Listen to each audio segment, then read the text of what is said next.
Kaixo eta ongi etorriak gaurko saiora. Gaur, platoan, Inigo Alzugarai eta Karmele Pikabea izango ditugu. Biak beti gazte sokatira taldeko kideak. Gaurko komunikabidetako azalak aztertuko ditugu. Diario de Notiziasekoarekin hasiko gara. Titularrak dioenez, Iruñean eremu urdina hiri osora zabaltzeko aukera aztertzen dabiltza. Gainera, azalean azpimarratzen denez, Nafarroan eta 5. urtez jarraian lan istripuek gora egin dute. Argazkian, Paola Damonti ageri da, atzo udaletxeak debekatutako hitzaldiko hizlaria. Honen harira, Notiziasek mailaren zentsura eta boxekiko menpekotasuna gaitzetsi dutela nabarmentzen du. Horretaz gain, gaixotasun arraroak dituztenek plan estrategikoa garatzeko eskatu dutela jasotzen du azalak. Baita, hiriarteko garraioa 40 herritara zabaldu dela ere. Txinan, bestalde, 21 milioi pertsona koronavirusetik isolatu dituztela dio. Kulturarloan Goya sariei eskaintzen die tartea, eta bukatzeko, kiroletan, Caja Rural txirrindularitza taldeko helburua itzulia dela aipatzen du, eta osasuna kasuaren inguruan Amaiak esan duenez, dirua Bizkaik jaso duela. Diario de Navarrako azalarekin goaz orain. Albiste nagusia, Nafarroan Gorenak euskarazko 108 maisu plazaren deuseztapena berretsi egin duela da. Argazkian aldiz, Torrak ez duela suspentsioa onartzen nabarmentzen da.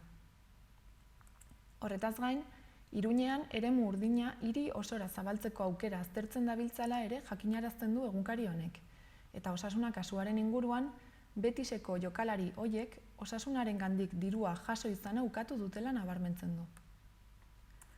Bestalde, Gutarra Riberebroko kontseilariak Lakaixari taldea erosi diola ere aipatzen du Diario de Navarrak, eta Goya sarietan Mikel Serrano eta Raúl de la Fuente Nafarrak aipatzen ditu. Bukatzeko, kiroletan, osasunak gaur Levanteren aurka egingo duela aipatzen da, eta txirrindularitzan, Caja Ruralek 2020ko denboraldirako gazteen aldeko apustua egin duela nabarmentzen du. Gara egunkariarekin jarrai dezagun. Titularra, hauteskunde batzorde nagusiak Torrenti Torrari akta kentzeko eskatu diola da, Gorenaren abala jaso ondoren.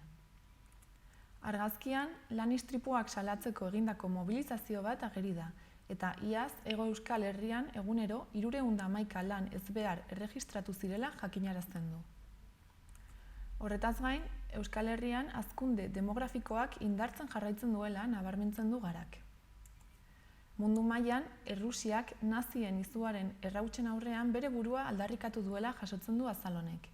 Eta bukatzeko, Gregorio Ordoñezen inguruko erakusketari buruzko kronika eta Galpasoro historialariaren elkarrizketaren zati bat ere iragartzen dira. Berriako azala ikusiko dugu orain. Albiste nagusia, Txina koronavirusa esitu nahian dabilela da. Horretaz gain, berriak azalean jasotzen duenez, sindikatuen datuen arabera, iaz 46 behargin hil ziren Hego Euskal Herrian. Bestalde, Araba, Bizkaia eta Gipuzkoan 71.000 haurrek obesitatea dutela jakinarazten du egunkari honek. Eta beste alde batetik, langileek Gipuzkoako zahar etxeetako enpresei errespeturik eza egotzi dietela ere jasotzen du azalak. Bukatzeko, Oiana Vicente sortuko Arabako arduradunaren hitz batzuk ere azpimarratzen dira portada honetan, izandako atxiloketen inguruan. Euskal Herria irratiarekin bukatuko dugu. Albiste nagusia, Asteleen Lilak taldeak Iruñeko alkatetzaren estilo autoritarioa kritikatu duela da, hitzaldi feminista bertan behera uzteagatik. Horretaz gain, astelenean Kondestablen siriar errefuxiatuei buruzko Zuri Madam dokumentala emanen dutela jakinarazten du. Eta bukatzeko, gobernuak hiriarteko garraioa 40 herritara zabalduko duela nabarmentzen du. Aipatutako albisteetaz gain, Nafar gobernuak Gaturi proiektua ere sustatu du. Nafarroako gobernuko garapen ekonomiko eta enpresarialeko departamentuak Fitur Azokako Nafarroako turismo erresumaren estandean Gaturi proiektua aurkeztu du. Gastronomia eta nekazaritzako elikagaiak nazioarteko helmuga bakarraren alde. Euskadi, Errioxa, País Bask eta Bearnearekin batera sustatuta. Proiektuaren helburua da gastronomiaren eta nekazaritzako elikagaien marka bat sortzea elkarrekin. komerzializatzeko eta nazioartekotzeko estrategia komunen bitartez. Proiektua 2008ko urtarrilaren 1-tik 2022ko maiatzaren 31 bitartekoa izango da. Bertan, turismo gastronomikoaren 4 ibilbide egingo dira. Esperientzien katalogo eskuragarria, 5 lurraldeek honako hauetan dituzten gaitasunak islatzearren. Tokiko produktuak, lanketa gastronomia eta helmuga kulturala eta natura. Horretaz gain, Gaturi eskualdeko produktuak eta akordio komertzialak merkaturatzeko plataforma izango da, laguntzeko gida eta nazioartekotzeko sustanpen ekintzen dekalogoa. Halaber, lankidetza honi esker, enpresek erremintak eta baliabideak eskuratu ahal izango dituzte nazioartekotzeari begira. Era berean, sinergiak sortzeko aukera izango dute, beste eskualdetako sektore bereko enteengatik ikasteko aukera. Ekoizleek beren produktuak erakutsi eta eskaini ahal izango dituzte, eta turismo sektoreak onurak izango ditu helmuga bakarra sortzaren ondorioz. Enpresei nazioarteko merkatuetara sartzea erraztuko baitie. Gainera, Nafarroako Industriaren Egunaren 2. edizioa aurkeztu dute. Industria Navarra Summit, Nafarroako Industriaren Egunaren 2. edizioa urtarrilaren 30ean eta 31ean izango da baluartean, eta industria sektoreko praktika jasangarriak jorratuko ditu. Nafarroako Gobernuko Ekonomia eta Enpresa Garapeneko Departamentuak eta Industria Mahaiak antolatu dute topaketa, eta ingurumena errespetatzen duen industria hazkundean produktuak eta teknologiak nola garatu diren azalduko dute. Izaskun Goñi enpresa politikaren, nazioarteko proiekzioaren eta lanaren zuzendari nagusiak ostegun honetan aurkeztu du industria sektoreak foru komunitatean duen pisu handia agerian uzteko, eta jarduera ekonomikoa dinamizatzen lagunduko duten eztabaidak sortzeko helburua duen azoka. Izaskun Goñi zuzendari nagusiaren hitzetan, ekitaldi hori urteko topaketa erreferentea da Nafarroako industriarentzat, eta Industria 4.0 buruz egiten den garrantzitsuena. Industria horren bultzadan inplikaturiko Nafarroako eragile guztiak egonen gara bertan. Eraldaketa digitalerako ibilbide horri komuna gauzatzea ahalbidetuko diguten sinergiak ezartzeko eta elkarlanean aritzeko. Ikus ditzagun gaurko eta asteburuko eguraldiaren iragarpenak. Gaur goizean hodeiak eta urdinguneak tartekatuko dira, eta arratsaldean hodeiak ugaritu egingo dira. Goizean ostarte batzuk ikusiko ditugu, eta hego-haizea ibiliko denez, giroa epela izango da Kantauri isurialdean. Arratsaldean hodeiak ugaritu egingo dira. Hegoaldean freskotik jarraituko dugu, eta baliteke lehen orduetan behe hodei batzuk izatea. Bihar larunbatean giroak moteltzera egingo du. Goizetik hasita hodeiak ugarituko dira berriro, eta eguneko zenbait momentutan euri pixka bat egin dezake, batez ere arratsaldetik aurrera. Euri txikia izango da orokorrean, eta baliteke leku batzuetan ia ezer ez bustitzea. Haizeak hegoaldetik joko du berriz ere, eta egunaren lehen partean eta haizeguneetan nabarituko da gehien. Temperatura maksimoak apur bat jaits daitezke. Igandean, giro argiagoa espero dugu. Hodei batzuk izango ditugun arren, ostarte ederrak zabalduko dira egunak aurrera egin ahala. Era horretan, giro eguzkitsua nagusituko da une askotan. Hego mendebaldeko haizea ibiliko da, eta arratsalde gau partean indarra hartuko du. Temperaturak gora egingo du, bereziki Kantauri isurialdean. Pasa gaitezen gaurko eguneko efemerideak ikustera.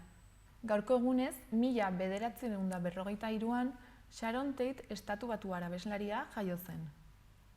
Urte bat beranduago, egun berean, Klaus Nomi alemaniar abeslaria jaio zen. Horretaz gain, 1965ko urtarrilaren 24ean Winston Churchill politikari britaniarra hil zen.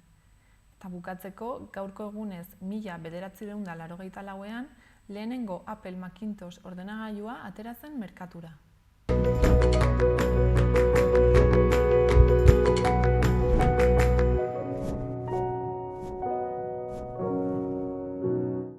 Udalerrietako albisteak ikustera joango gara orain. Zizurren Zugardi Big Bandaren kontzertua egongo da bihar arratsaldeko 8etan kulturetxean 5 euroko sarreraren truke. Banda hau Zizur nagusian sortu zen jazza, swinga eta bluesaren inguruan aritzeko. 27 musikari dira, metalezko haizea, zurezko haizea, pianoa, harmonika, ahotsa eta perkusioa hain zuzen ere. Horretaz gain, larunbatean arratsaldeko 8etan eta 2 euroko sarrera ordainduta, Maider Último Verano de Adolescente filma ikusteko aukera izanen da kulturetxean. Hurrengo asteari begira, ostegunean, Everybody Needs Heroes antzeztuko du Xabier Artiedak kulturetxean arratsaldeko 8etan eta sarrera librearekin. Atarrabian bestalde, asteburu honetan izanen da Besta Jira lehiaketara aurkeztutako lanak ikusi ahal izateko azken aukera kulturetxean. Behin erakusketa hau bukatuta, Jose Palankaren argazki erakusketa ezarriko da otsailaren 23 arte, Orgi izenburuarekin. Erakusketa honetan, Orgiko oihanaren argazkiak erakutsiko dira. Eskuz zurera aldatuak 2011 eta 2019 artean egindakoak. Horretaz gain, bihar, arratsaldeko 5etan, haurrentzako zinema egongo da euskaraz kulturetxean. Iparraldeko Norman filma eskainiko da eta sarrerek euro bateko prezioa dute. Igandean aldiz, magia gala bat egingo da 7:30 12 urtetik gorakoentzat. Gala honetan, David Blanco magia sari nazionala eskuratu zuen mentalista, Toni Señor Perez gaztelaniazko urteko sabeliztun saria eskuratu zuena eta Jurgi aurkezle eta komediako magoa egongo dira. Sarrerek 5 euro balioko dute lehiatilan eta 4 euro interneten. Zizurrekin bukatzeko, hurrengo astean ipuin kontalariak izanen dira kulturetxean arratsaldeko 6etan 4 urtetik gorako haurrentzat, eta sarrera librearekin. Asteartean gaztelaniaz izango da eta ostegunean euskaraz. Iruñera pasako gara orain. Udala, hiri osoa aparkatzen mugatuko eremua bihurtzeko aukera aztertzen ari dela jakinarazi dute. Iruñeko auzoetan muga eragina saihesteko asmoz. Gaur egun eta Arrotxapea eremuan sartu berri dela, hiriko 17 auzotik 9etan dago ezarria aparkatzen mugatuko eremua. Gainera, neurri horrekin batera, disuasio aparkalekuak handitu eta egun martxan daudenetako segurtasun baldintzak hobetu beharko liratekela ere esan dute. Bestalde, bide segurtasuneko planaren aurreikuspenekin bat, 400 oinezko pasabidetan esku hartuko dute aurten, ikusgaitasuna hobetzeko Arrotxapean, Iturraman eta 2. zabalgunean.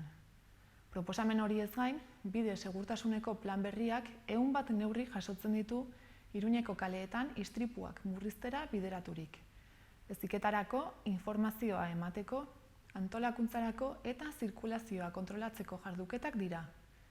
Baina horretaz gainera, arreta berezia ematen die bide azpiegiturei loturiko hainbat jarduketari.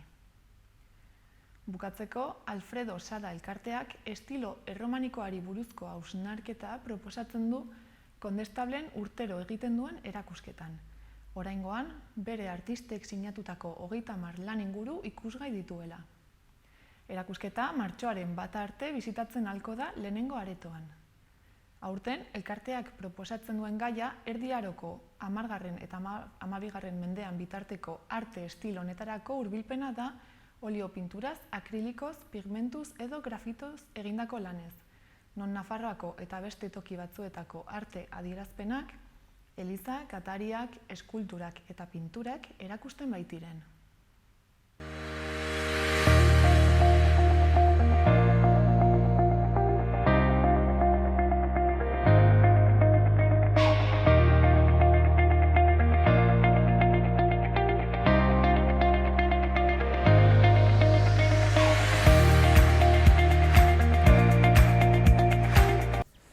Eta Inigo ditugu orain gurekin, haiek sokatiran, aritzen dira, beti gazte taldean. Kaixo, Txaleon. Zer moduz? Ongi bentzen. Montxe. Laizter Irlandara zoazte, Bai, mendik hilabete batera antxe egonen gara. Bai. Gautua, izan dugu, 23a. Bai, ja bukatu xe, bai. Ja bueltarako pentsatzen egonen gara, baina bai, hilabete bat gelditzen zaigu, aratai bateko. Han arituko zarete munduko txapelketan. Bai, hala da. Munduko txapelketak 4 egun ditu, orduan lehenbiziko 2 eguntan tiratuko dugu beti gazte bezala, eta gero ikusi beharko ditugu hemen Euskal Herrian zen maitzak lortzen dugun, bertze 2 egunetan selekzio bezala tiratzeko egunak direlako, orduan ikusi beharko da, hemengo emaitzekin han tiratzeko aukerarik ote dugun. Eta bazoazte, bai neskak eta bai mutilak denak? Bai, 2 joan gara, 2 talde dugu beti gazten, neskana eta mutikoa. mutikuna, eta joanen gara bi taldik. Neskak 2 pisutan, 840 kilotan, eta mutilak 600 eta 870 kilotan. Lehiatuko gara. Eta gero mistua ere, ez dakit, mistua nik uste ere bai. Mistua nik uste ere 880 kilotan parte hartuko dugula. Noiz hasi zineten zuek sokatiran zen munduko txapelketaraino heltzeko, suposatzen dut? Bai. Bueno, ni pertsonalki orain dela 10 urte Italian egondu nintzen, munduko txapelketan lehiatzen. Gero amatasuna eta tarteko hor stand-by bat eduki nun, eta orain dugun taldea, orain dela 3 urte berriz hasi ginen. Orduan, oraingo taldeak 3 urte eramaten du, aurreko taldeko bakarra ni naiz jarraitzen dutena. Orduan, talde honek 3 urte, mutilek bertze bide bat dute. Bai, mutilak ere, gutxi prozesu bera, ez orain dela 25 bat urte edo hasi zen herriko talde bat sokatiran, gero 2005-2006 arte edo aritu zena, tartein 3-4 munduko txapel edo urrezko domin lortuz, eta horik ere gelditu ziren, eta orain 5 urte, 2014an, berriz ere elkartu eta talde bat sortzeko gazte batzun harrimun, horrela hasi zen, horrela hasi ginen gure bai, eta mutilen taldeare 2014-2015 hortik orain arte. Eta zuek nola animatu zineten kirolontara? Pues ni oroitzen naiz, izan zen, pixkot kasualidade bezala, ez? Lesakako herrian neska kuadril bat hasi ziren, baita herri kiroltan hasi behar ginela, eta orduan mutilak utzia zuten, eta joan ginen, leheno tiratzen zuen batengana, erratera galdetzera herri kiroltan lagunduko zigun pixko bat, gure arteko probatzeko zerbait ere ez, eta hola hasi ginen eskoa kuadril bat, herri kirolakin zerbait egin nahi ginuna, eta gero nahi gabe sokara bideratu ginen, igual ere laguntzea etorri zitzaiguna ere sokan aditua zenez, horreta bideratu ginen, material atletikan mutilan material antzegon, eta bideara igual errexagoa genulako, hola hasi ginen, neskak bai. Eta zeba sokatirata ez beste kirol bat? Zer deitzen zizuen atentzioa? Ni egia errateko kasualidad ez hasi nintzen. Bai, ere? Kuadrillako hasierako talde hortan gazte batzuk hasi nahi zutela eta nire kuadrillako 3 baziren animatu zirenak.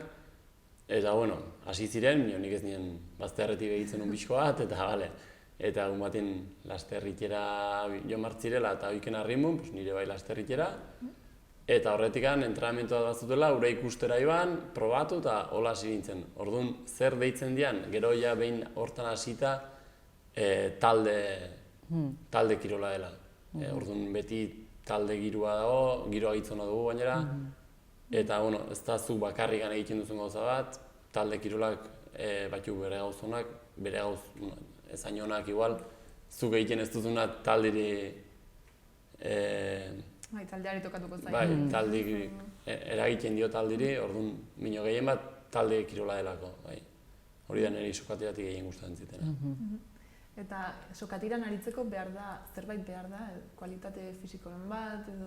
Nik uste gogoa izan ezkero, ez denakin bezala, gogoa izan ezkero eta bai haiz teknikoa da, orduan hasiera batin ikaste bide bat dago eta hor dago lanketa bat, ez?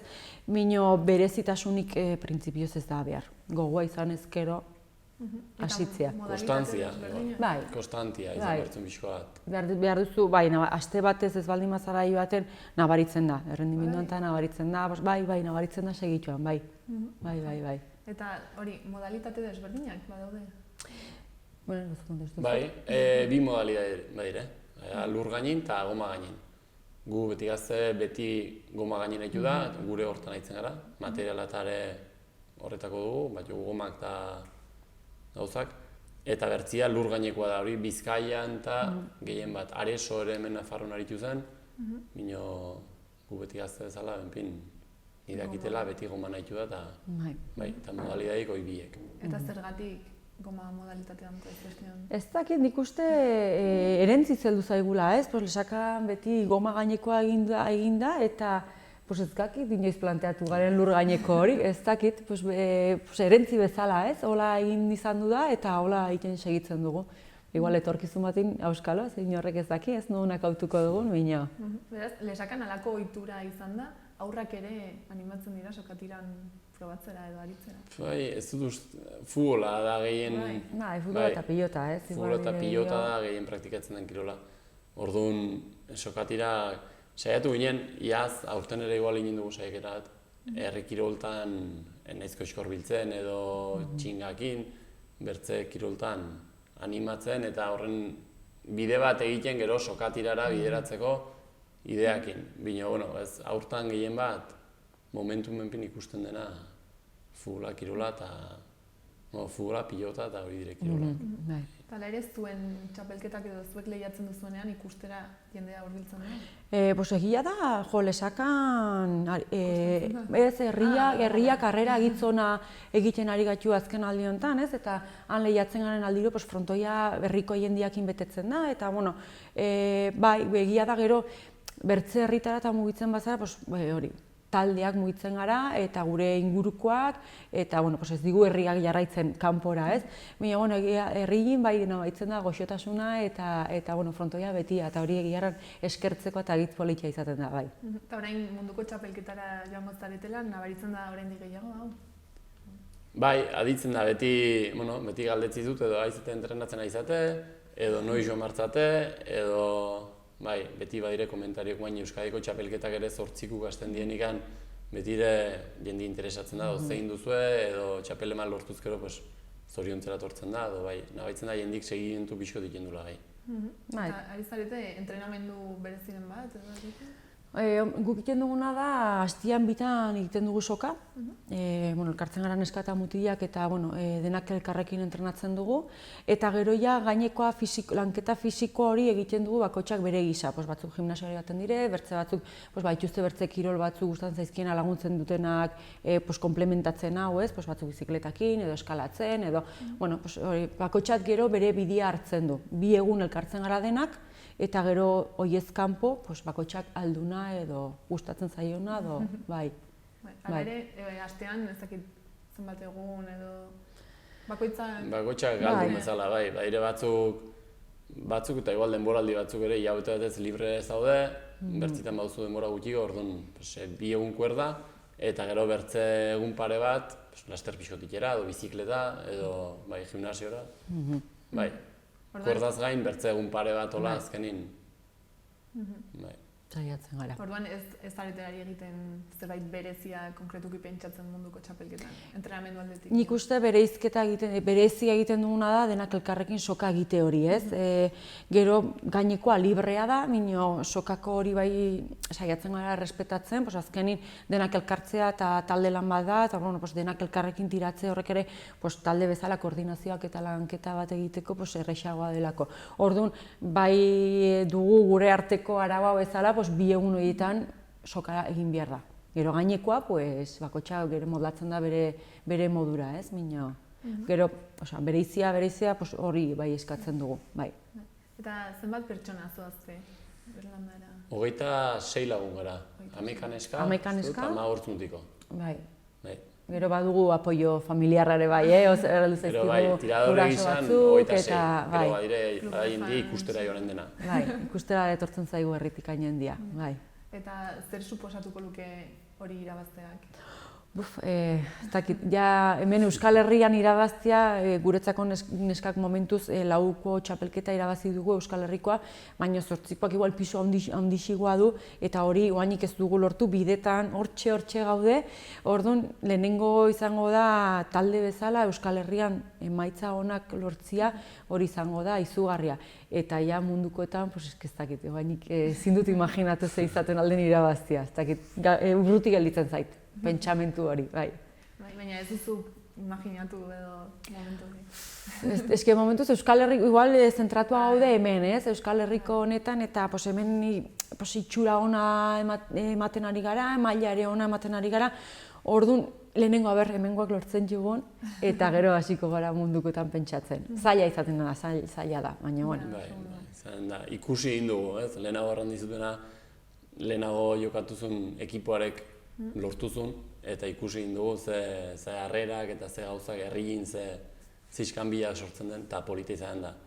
Bino, bueno, gauza bat guainik ez dugula, nik benpin ez dut pentsatu, ze izanen den, edo aukerak badiren, edo ez, edo guk adibidez mutikuk, Euskadikuk bai lortutugu, aurten ere badugu bat irauzi duguna, eta, bueno, hemen bertze urtetak guk ikusita, Euskadin ongi biltzen den talde bat, mundu mailan ongi biltzeko aukerak izaten du. Bueno, ura bertze historia bat da, eta gauza honitz behar dire alde, eta, bueno, ez du guainik pentsatu horretan. Tokatzen bada, ikusko dugu orduan ze pasatzen den, bino. Aipatu duzu hori irabazi zutela, ez, lehenago beste batzuek, eta hor irabazi zuten norbaitekin edo kontaktuan gontzarete, ezakit zerbait? Bueno, gurekin daude. Bai, gurekin daude. Bai.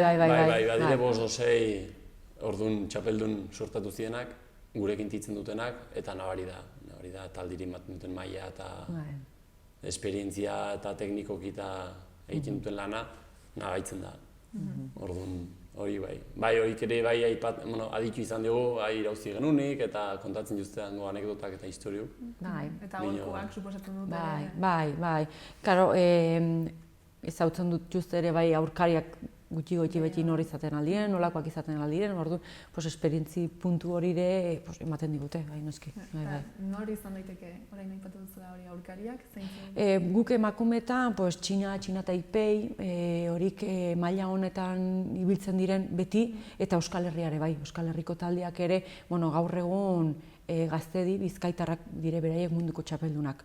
Orduan, guk neska mailatan, Euskal Herrian dagoen maila momentuz, orain arte, bitarte, benpin, mundu mailan gero maila ona ematen dugu, orain arte. Orduan gain ikusi barko da hortengoa, inoiz ez dakizu Arata Iban arte bertze taldeak nola dauden. Guk badakigu hemengoak nola dauden, baina bertziak ez dakigu ze mailatan dauden, orduan Arata Iban arte hori ezingo dugu ikusi. Eta mutilen? Bai, mutikutan ere, Irlanda eta Inglaterrako taldik direola gehien azken urtetan benpin agintzen ari dienak. San Batz da azken urtetako txapelduna, eta gero hor ere bertze Mountain View, Clomen ire bai, eta gero selekzioka Eskozia eta Txina ere bai. Hori dire, hola... Potentinak, bai, zuzen bidi benpin gogorrenak ematen dutenak. Bakarra hori, Karmelek erraten duen bezala, ara joan arte, ez dakizu ze pasatuko den, eta nola izan diren tiradak, eta talde bakoitza ze puntu nahietuko den. Eta sokatiran, gizon eta emakumeen artean, badago, beste kiroletan adibidez, bai badaudela desberdintasun nahiko handiak, ez, edo?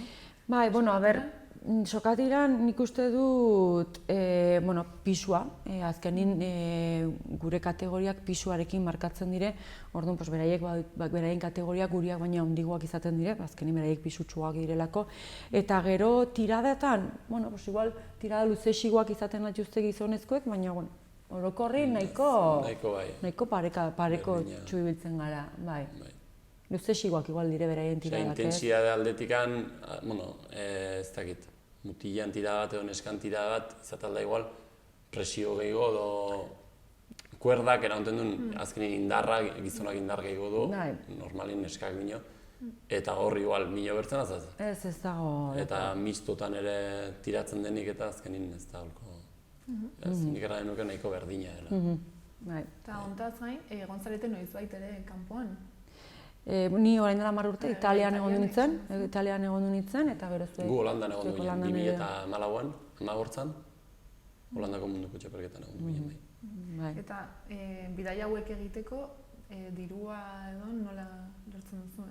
Gure sakeletik, bai. Azkenik saiatzen gara zerbait ingeniatzen dugu ez, poltso batzuk edo motxila batzuk, edo zerbait ere saltzen nola bai diru iturri zerbait edukitzearren, mino ez gero bakoitza, ordaintzen dugu guria.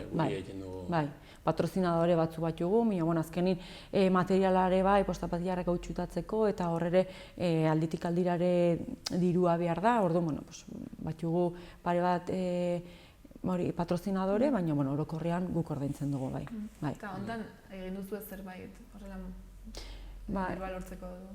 Gu genitun exhibizio batzuk egin genitun, eta gero Fundazio Indurainetikan ere Euskadiko txapelketak irauztegatik eta lortu genuen, diru moltxo bat, udaletxin laguntzare bai, bi patrozinadore edo hiru horien laguntzare bai, Larraz eta Tinka Energiak, dira, Goienetxe ere bai, Goienetxe, horiek dire, eta gero gainekoa, zerbait falta balin bada, gure sakeletik jartzen.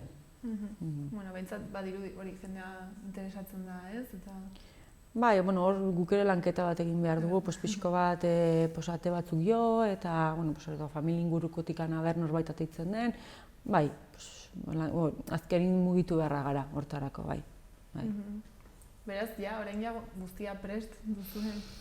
Bai, hilabete bat pasatu beharra eta bitartean hemen Euskal Herrikoa lehiatu beharrak, minio, bai. Guztia kontrolpean? Bai. Bai, dena, lanik handina egina, ja. Bai. Hemen hilaute honetan haunitz gehiago ezin da mejotu beha, egin beharrekoa egina dago. Entrenatzeko hori azken entrenamentu horiek, eta hori gainekun papeleo eta historio edo patrozinadore eta hori lan hori dena ja egina dago. Bai, eta inskripzioak eta hangoak eta dena ja egina daude, eta espetu. Zerbait gehiago horrela komentatu nahiko zenuketen? Ez dakit. Bertzerik gabe, mendikan igual deialdi bat, norbait animatzen baldin bada, hemen Nafarroan bagara lau talde, orduan norbait sokatira animatzen baldin bada, urgeregana hurbiltzeko, beti ere gonbidatuko egonen direla eta gustora hartuko dugula, jende berria. Mila esker, zuri. Eta zorte hon. Bai, eskerrik asko. Eskerrik asko. Eskerrik asko.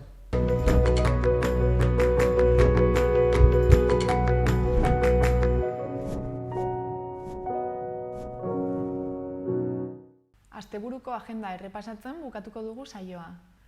Gaur, errefuxiatuekiko elkartasun kontzertua egingo da zentralen 8:30 Zaporeaki laguntzeko asmoz. Sarrerek 10 euroko prezioa izango dute. Bihar, bisita gidatua egingo da euskaraz, Donejakue bidea Iruña barnean izenburuarekin, eta Aitziber Imizkozen eskutik. Goizeko 12etan hasiko da Frantziako portaletik eta aldez aurretik izena eman behar da Zibiboxetan eta 2 euro ordaindu.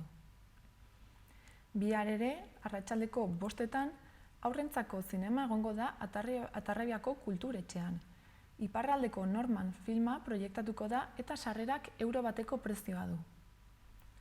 Horretaz gain, igandean, La Pamplonesa entzuteko aukera izanen da Gaiarre antzokian goizeko 12etan 4 euroko sarrera ordainduta.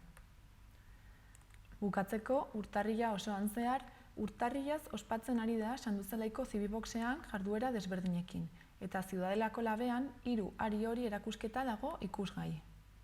Esan ditugun jardueretaz gain, bihar, Zea Maiz eta Sua taldeek kontzertua eskainiko dute zentralen gaueko 9etan hasita. Hori dela eta, orain eta saioa agurtzeko, Zea Maizen bideoklip batekin utziko zaituztegu. Mila esker oregoteagatik eta asteburu ona pasa.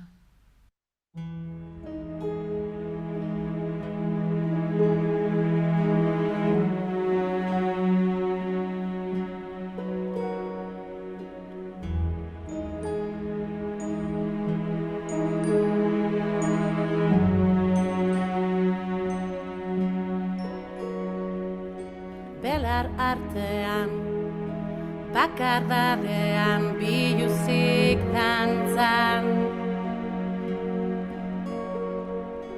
Oinak guztirik, lurraren erdian, belarrarekin jolasean.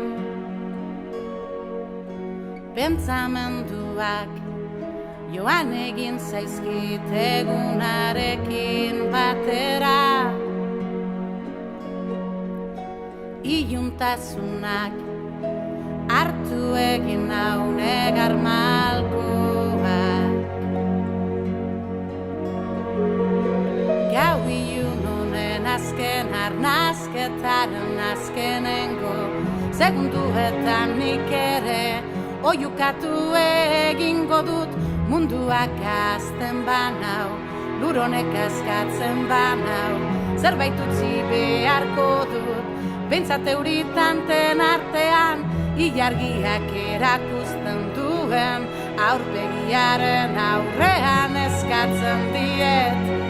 oiukatu zizar galduei, nire negar malkoek ernalde zatela lurra, nire arimarekin energia banaiz, gau ilun honen azken arnazketaren azkenengo segunduetan nik ere oiukatu egingo dut, munduak azten banau, lur honek askatzen banau, zerbait utzi beharko dut, behintzat euritanten artean, bada ez bada banoa, egakaz bada enoa, nire gorputzak eskatzen dizkidan ate apurtuetara, bada ez bada banoa, egakaz bada enoa, zeruak eskaintzen didan amildegira. Bada ez bada banoa, egakaz bada enoa, izpiluan ikusten dudan elektrizitate lurkauzira, energiak lurkauzira narama, nire ere energia banaiz, lurrean idatzerek dituko naiz. Banoa, bada ez bada banoa, egakaz bada enoa, izpiluan ikusten dudan elektrizitate lurkauzira, energiak lurkauzira narama, nire ere energia banaiz, lurrean idatzerek dituko naiz. Bada ez bada banoa, egakaz bada enoa, izpiluan ikusten dudan elektrizitate lurkauzira, elektrizitatea banaiz, elektrizitatea banaiz, lurrean idatzerek dituko naiz.